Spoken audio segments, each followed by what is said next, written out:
Hello friends, welcome to my channel JAIIB and CAIIB made simple. So दोस्तों, आज के इस वीडियो लेसन में मैं आप लोगों के साथ शेयर करने वाला हूं अपने बीएफएम का यूनिट नंबर 15, जो कि बेस्ड है Basel 3 framework on liquidity standards. तो दोस्तों, बेसल 3 का अपना लिक्विडिटी स्टैंडर्ड का जो फ्रेमवर्क है उसको हम लोग डिस्कस करेंगे। तो दोस्तों, शुरुआत करते हैं अपने इस वीडियो लेसन को। एक एक पॉइंट को ध्यान से समझेंगे, जितने भी इंपॉर्टेंट पॉइंट्स है। ये काफ़ी छोटा चैप्टर है, ठीक है, तो इसको हम लोग ध्यान से पॉइंट को क्लियर करते चलेंगे। तो दोस्तों, बेसल 3 का जो इंटरनेशनल फ्रेमवर्क है लिक्विडिटी रिस्क मेजरमेंट का, वो इशू कब हुआ था? तो दिसंबर 2010 में इशू हुआ था, ठीक है।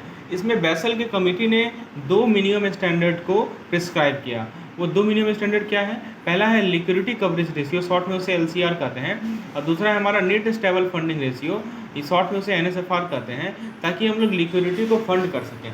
तो पहला क्या है? एलसीआर, और दूसरा क्या है दोस्तों? एनएसएफआर, ठीक है। अब ये जो दो लिक्विडिटी, ये जो दो आपका मिनिमम स्टैंडर्ड्स हैं, इससे क्या कर सकते हैं हम? इससे हम दो सेपरेट और कम्प्लीमेंट्री ऑब्जेक्टिव को अचीव कर सकते हैं। अब क्या वो ऑब्जेक्टिव्स हैं उसको हम लोग आगे देखेंगे, ठीक है। तो आप फुल फॉर्म याद रखिएगा, एक है हमारा एलसीआर लिक्विडिटी कवरेज रेशियो, और एक है हमारा एनएसएफआर यानी नेट स्टेबल फंडिंग रेशियो। ये फुल फॉर्म आपको ध्यान रखना है। चलिए, अब एलसीआर क्या करता है दोस्तों? एलसीआर एक शॉर्ट टर्म, ध्यान दीजिएगा ये कीवर्ड है, एलसीआर शॉर्ट टर्म रेजिलियंस देता है बैंक को। कि देखिए, अब जैसे मैं आपको एलसीआर को अच्छे से समझाता हूँ, सिंपल पॉइंट में एलसीआर को मैं आपको समझाता हूँ दोस्तों। देखिए, ऐसा है कि एलसीआर किसी भी बैंक का, ठीक है, जैसे मान लीजिए कि एक एग्जांपल लेते हैं हम लोग ताकि ये कंसेप्ट क्लियर हो। जैसे मान लीजिए कि एक पार्टिकुलर बैंक है, ठीक है, तो इस बैंक का दोस्तों कुछ इस बैंक में डिपॉजिट्स हैं बहुत सारे लोगों के, ठीक है। तो ये जो डिपॉजिट्स हैं ये किस तरह के काम करते हैं? ये लायबिलिटी के काम करते हैं। These are liabilities for bank, है ना। तो दोस्तों, ये सभी क्या है? लायबिलिटीज़ हैं उन पार्टिकुलर बैंक के लिए। तो आरबीआई क्या कहती है इन बैंकों को कि आपको इन बैंकों को कुछ अमाउंट, ठीक है, कुछ अमाउंट लिक्विडिटी एलसीआर के रूप में रिजर्व रखना होता है।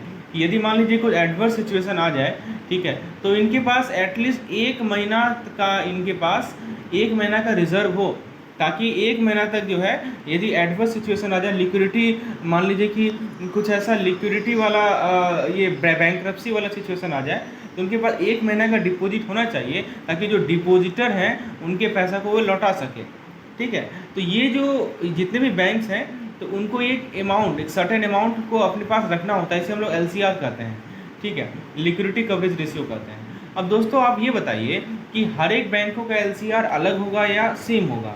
तो दोस्तों, जितने भी बैंक्स हैं सभी बैंकों का एलसीआर क्या होगा? डिफरेंट होगा, ठीक है। तो ये किस चीज़ पे निर्भर करेगा?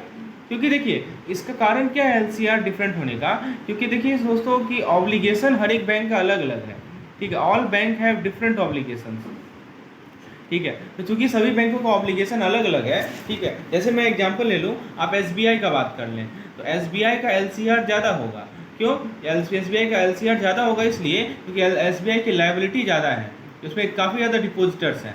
और यदि हम बात करें यूनियन बैंक की या यूको बैंक की, तो उसकी एलसीआर कम होगी, ठीक है, क्योंकि इसमें लायबिलिटी क्या है? इसमें लायबिलिटी कम है, ठीक है। तो दोस्तों, जितनी ज़्यादा लायबिलिटी होगी बैंकों की, उतना ही ज़्यादा उसका एलसीआर होता है, ठीक है। और ये एलसीआर दोस्तों 1 महीना के लिए उसे क्या करना है? किसी बैंक को 1 महीना के लिए क्या करना है दोस्तों? अपने पास रखना है, जमा रखना है। अब दोस्तों, ये बात आती है कि एलसीआर के फुल फॉर्म, एलसीआर का फॉर्मूला क्या है, हम लोग आगे देखते हैं। हम लोग आ जाते हैं अपने थ्योरी वाले पोर्शन पे।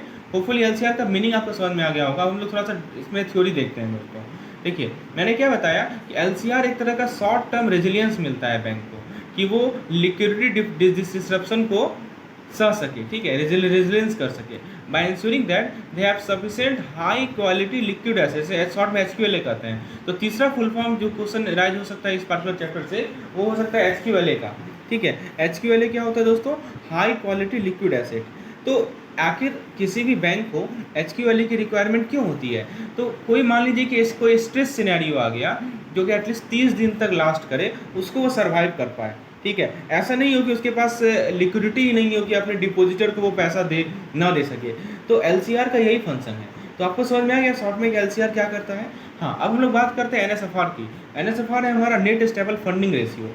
तो ये भी रेजिलियंस ही देता है बैंक को, लेकिन ये लॉन्गर टर्म के लिए देता है। मैंने बताया ना, ये 30 दिन के लिए देता है, तो ये लॉन्गर टाइम के लिए देता है। तो इसमें क्या होता है कि बैंक को अपना एक्टिविटीज़ को फंड करना होता है, more stable source of funding on on going basis. ठीक है, तो हम लोग दोनों को डिटेल में डिस्कशन करते हैं। आइए जरा ऑब्जेक्टिव देखते हैं इसका। तो LCR स्टैंडर्ड्स का क्या एम है कि ये इंश्योर करना कि बैंक एक एडिक्वेट लेवल ऑफ अनइंकम्बर्ड HQLA। आप पूछेंगे अनइंकम्बर्ड क्या होता है दोस्तों? अनइंकम्बर्ड में मतलब ये होता है कि इसमें कोई इम्पेडिमेंट नहीं है, उसमें कोई रुकावट नहीं है, वैसा एसेट जिसमें कोई रुकावट नहीं हो, जो कि आप चाहें तो तुरंत का तुरंत कैश में बदल जाए, तुरंत का तुरंत लिक्विडिटी में बदल जाए, जिसकी लिक्विडिटी काफ़ी ज़्यादा हाई हो, तो उसे हम लोग कहते हैं अनइंकम्बर्ड HQLA। तो दोस्तों LCR का स्टैंडर्ड में ये कहा गया है कि बैंक को एक एडिक्वेट लेवल ऑफ अनइंकम्बर्ड HQLA को मेंटेन करना है, जिसको कैश में कन्वर्ट किया जा सके, ताकि अपने 30 दिन का लिक्विडिटी नीड्स को ये मीट कर पाए। ठीक है, अब मान लीजिए कोई ऐसा लिक्विडिटी स्ट्रेस सिनेरियो आ गया, तो उसमें 30 दिन का लिक्विडिटी तो मीट करना ही करना है, और इसीलिए RBI बैंकों को कहती है कि आप LCR के स्टैंडर्ड्स को फॉलो करो। ठीक है, at a minimum the stock of liquid assets should be enable the bank to survive until 30 days of stress scenario. यही तो कह रहा है कि जैसे मान लीजिए कि अभी आपने देखा होगा RBL बैंक, यस बैंक, तो ये सब में कुछ मार्केट मूवमेंट के कारण काफ़ी ज़्यादा इन पे इफेक्ट पड़ा था, तो इनको LCR इनको मेंटेन करना पड़ा था RBI की गाइडलाइन के अकॉर्डिंग, ताकि वो 30 दिन का जो एक्यूट स्ट्रेस है उसे ये लोग रिजिलियंस कर पाएँ। ठीक है, तो दोस्तों ये अब देखिए उस समय तक क्या होगा कि एप्रोप्रिएट करेक्टिव एक्शन RBI ले सके। ठीक है, तो अब इसका स्कोप देखते हैं। तो जो LCR है और जो मॉनिटरिंग टूल है would be applicable for Indian bank. अभी किसके लिए एप्लीकेबल है LCR, वो जरा देखते हैं। तो जो भारतीय बैंक है उनके लिए एप्लीकेबल है। ठीक है, on a stand alone basis. ठीक है, including overseas operation through branches. मतलब कि एक मान लीजिए कोई पार्टिकुलर बैंक है, यूको बैंक ले लीजिए, तो उसका स्टैंड अलोन बेसिस पे आप मान लीजिए कि उसका कोई फॉरेन ऑपरेशन भी है, ट्रेजरी है, या कुछ और ओवरसीज ब्रांचेज हैं, तो उनके लिए भी ये पार्टिकुलर टूल एप्लीकेबल है। ठीक है, चाहे हम LCR की बात करें या हम NSFR की बात करें।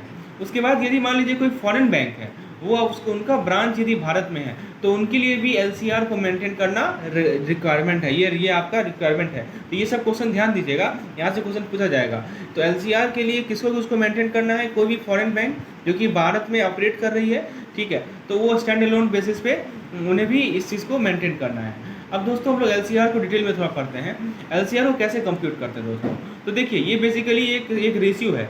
इस रेशियो में हम लोग HQLA को हम लोग लिखते हैं, HQLA को हम लोग लिखते हैं दोस्तों अपने नोमिनेटर में। ठीक है, जिसे हम लोग हाई क्वालिटी लिक्विड एसिड बोलते हैं, और डिनोमिनेटर में हम लोग लिखते हैं दोस्तों total net cash of fund outflow, total net cash fund outflow. ठीक है, HQLO upon total net cash fund outflow, और ये 30 कैलेंडर देश के लिए लिया जाता है, मतलब 1 महीना के लिए लिया जाता है, फॉर 1 मंथ। और दोस्तों ये जो रेशियो है ना, वो 100% से क्या होना चाहिए? ज़्यादा होना चाहिए। यानी कि आपका हाई क्वालिटी लिक्विड एसिड जो है आपके नेट फंड आउटफ्लो से ज़्यादा होना चाहिए, यही कहने का मतलब है। अब दोस्तों ये कब से आया लागू हुआ LCR का रिक्वायरमेंट? तो 1 जनवरी 2015 से लागू हुआ। लेकिन RBI ने एक बैंकों को ट्रांजिशन टाइम दिया। उसने ये कहा कि हम एक बैग रेशियो नहीं बढ़ाएंगे, हम पहले 60% मिनिमम इस रेशियो को रखेंगे। ठीक है, और फिर टाइमलाइन देखिए, आपको मैं टेबल दिखा रहा हूँ, देखिए इसके अकॉर्डिंगली टाइमलाइन बढ़ाया गया। यानी 1 जनवरी 2015 को 60% था, 1 जनवरी 2016 को 70% था, फिर 2017 को 88%, फिर 2018 को 90%, और 2019 के बाद ये 100% हो गया। तो मतलब एट अ सडन RBI ने नहीं 100% कर दिया, उसको डेली उसको क्या किया, उसको मिनिमम 60% से स्टार्ट किया, और टाइम लाइन में उसको स्टार्ट करवाया। ठीक है, उसको इंक्रीमेंट करवाया दोस्तों। तो देखते हैं क्या कहा गया है कि bank should however strive to achieve a higher ratio. मतलब बैंक को क्या करना है कि अपना ये जो मिनिमम, ये तो मिनिमम LCR है, इसके ऊपर ही LCR को मेंटेन करना है, ताकि बेटर लिक्विडिटी रिस्क मैनेजमेंट को एफर्ट कर पाए। ठीक है, for better liquidity risk management. अब दोस्तों 1 जनवरी 2019 के बाद से, ठीक है, तो जब ये जो फेज इन अरेंजमेंट था वो कंप्लीट हो गया, तो LCR को 100% पे फिक्स कर दिया गया। मतलब कि आपका HQLA का जो स्टॉक है वो कम से कम तो आपका नेट कैश आउटफ्लो के बराबर होना ही चाहिए ऑनगोइंग बेसिस पे। मान लीजिए कि कोई फाइनेंशियल स्ट्रेस का पीरियड आ गया, ठीक है, तो उस केस में क्या होगा कि बैंक अपने HQLA के स्टॉक को यूज करेगी।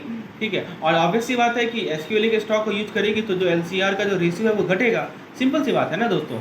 अभी मान लीजिए कि आपका LCR जो है अभी केस में मान लीजिए कि HQLA जो है, ठीक है, और आपका नेट कैश आउटफ्लो जो है, ठीक है, तो दोस्तों ये मान लीजिए कि 100 है और ये भी आपका 100 है। अब यदि बैंक मान लीजिए कि फाइनेंशियल स्टेट में इसे यूज कर ले तो HQLA घट के मान लीजिए 90 हो गया, तो ये रेशियो तो घटा ना आपका, ठीक है। तो बैंक को क्या करना होगा, उस वक्त क्या करना होगा कि अपने RBI को रिपोर्ट करना पड़ेगा। RBI का कौन सा डिपार्टमेंट, तो बैंकिंग ऑपरेशन का डिपार्टमेंट, ठीक है, या डिपार्टमेंट ऑफ बैंकिंग सुपरविजन, कि उसने HQLA के स्टॉक को यूज किया है, और उसे कारण भी समझाना पड़ेगा कि क्या कारण है, क्यों आपने उसके HQLA के स्टॉक को यूज किया, और उसके लिए करेक्टिव स्टेप भी लेना पड़ेगा कि आप ऐसे सिचुएशन को रेक्टिफाई करें। तो समझ में आया, HQLA के स्टॉक को कोई बैंक ऐसे यूज़ नहीं कर सकती।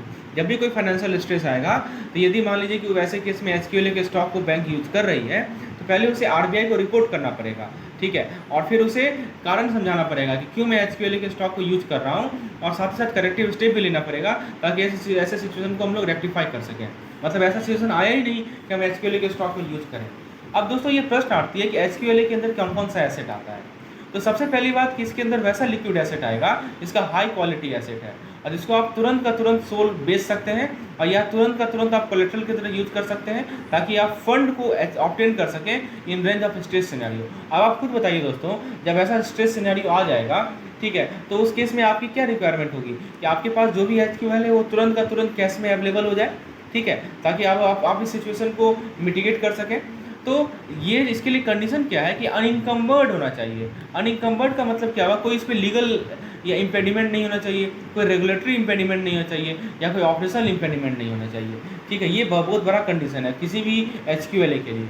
तो सबसे पहले तो ये समझ में आ गया कि HQLA का आपका लिक्विड एसेट हो जिसको आप तुरंत का तुरंत बेचकर या कोलेट्रल के रूप में आप उसे फंड ऑब्टेन कर सकें। दूसरा चीज़ क्या है कि HQLA एसेट तभी कहलाता है कि जब उसको आप इजीली और इमीडिएटली कैश में बदल सकें। चलिए ये समझ में आया। उसके बाद क्या है कि जो एसेट का लिक्विडिटी होता है वो कुछ फैक्टर पे डिपेंड करता है। पहला फैक्टर क्या है कि ये स्ट्रेस सिनेरियो कैसा है, दूसरा फैक्टर क्या है कि आखिर कितना वॉल्यूम को आप मोनेटाइज करना चाह रहे हैं, और तीसरा फैक्टर क्या है टाइम फ्रेम आपके पास कितना है। ये तीन चीज़ ध्यान रखिएगा, यहाँ से क्वेश्चन पूछा जाएगा कि आपसे पूछेगा कि बताइए किसी एसेट का लिक्विडिटी किन किन फैक्टर पर निर्भर करता है, तो आप बोलेंगे stress scenario, volume to be monetize and time frame consider. तो दोस्तों कुछ एसेट ऐसे होते हैं जो कि ज़्यादा फंड जनरेट करते हैं, ठीक है, without incurring large discount due to fire sale event in event of stock of stress. तो दोस्तों there are certain asset that are more likely to generate fund.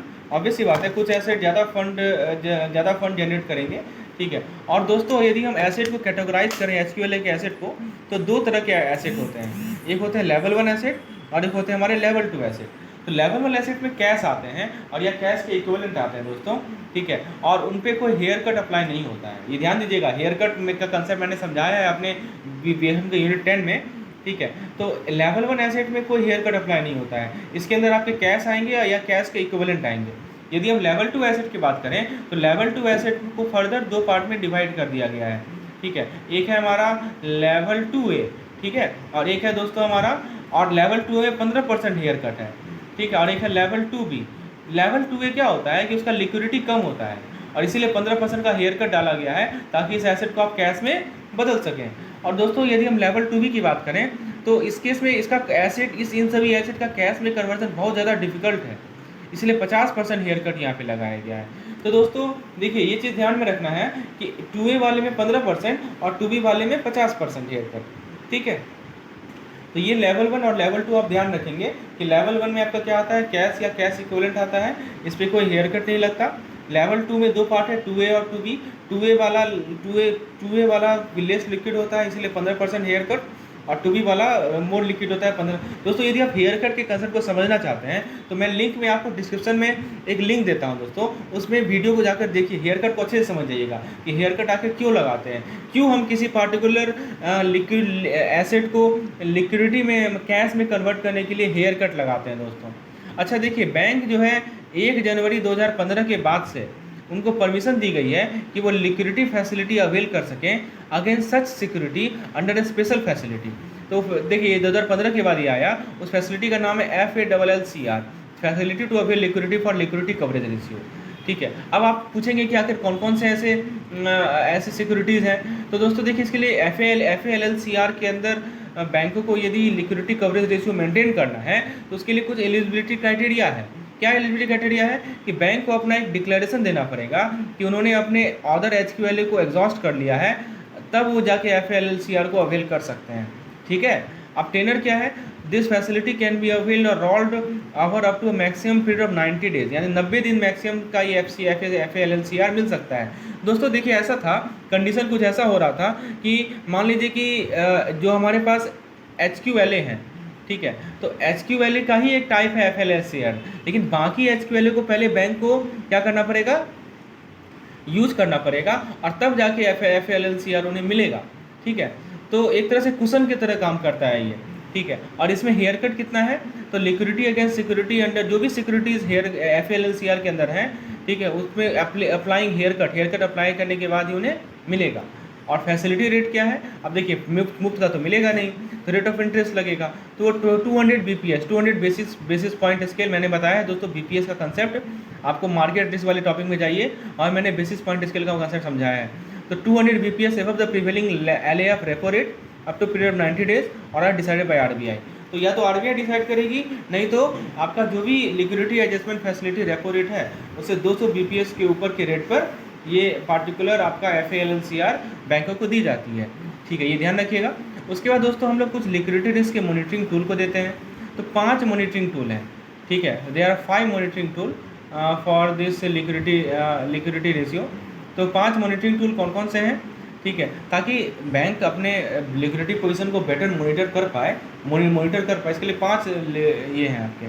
तो पहला है कॉन्ट्रैक्चुअल मैच्योरिटी मिसमैच। ये क्या होता है कि जो भी आपका इनफ्लो है और जो भी आपका आउटफ्लो है लिक्विडिटी का, उसके बीच में कोई मिसमैच है, ठीक है, मैच्योरिटी मिसमैच है for a defined time band, तो वो कौन बताता है, कॉन्ट्रैक्चुअल मैच्योरिटी मिसमैच। ये मैच्योरिटी गैप इंडिकेट करता है किसी बैंक के पास how much liquidity a bank would potentially need to raise in each of this time band if all outflow occurs at the earliest possible date. मतलब मान लीजिए कि जितने भी डिपॉजिटर्स हैं वो आ गए कि मुझे पैसा दो, तो अर्लीस्ट पॉसिबल डेट में यदि वो आगे आउटफ्लो होने लगा, तो ये मैच्योरिटी गैप जो है आपका ये बताएगा कितने लिक्विडिटी एक बैंक के पास रेज करना है। ठीक है, कितना लिक्विडिटी उस बैंक को रेज करना है ऐसे टाइम में। तो ये इंपॉर्टेंट टूल है कॉन्ट्रैक्चुअल मैच्योरिटी मिसमैच। ये हमारा मिसमैच प्रोफाइल बताता है, गैप बताता है इनफ्लो और आउटफ्लो के बीच में। चलिए, उसके बाद दोस्तों नेक्स्ट टूल है हमारा कंसंट्रेटिंग ऑफ फंड। ये एक मैट्रिक है जिससे हम लोग आइडेंटिफाई कर सकते हैं वैसे सोर्स ऑफ फंडिंग को जिसका सिग्निफिकेंस है the withdrawal of which could trigger liquidity problem. मतलब हम लोग देखिए वैसे फंडिंग के सोर्स को आइडेंटिफाई करते हैं कि जिनका यदि विड्रॉल हो जाए तो लिक्विडिटी प्रॉब्लम आ जाएगा। तो इसलिए ये मैट्रिक इनकरेज करता है कि फंडिंग सोर्स को डाइवर्सिफाई करो, जो कि बेसल के कमेटी के प्रिंसिपल में रिकमेंडेड है।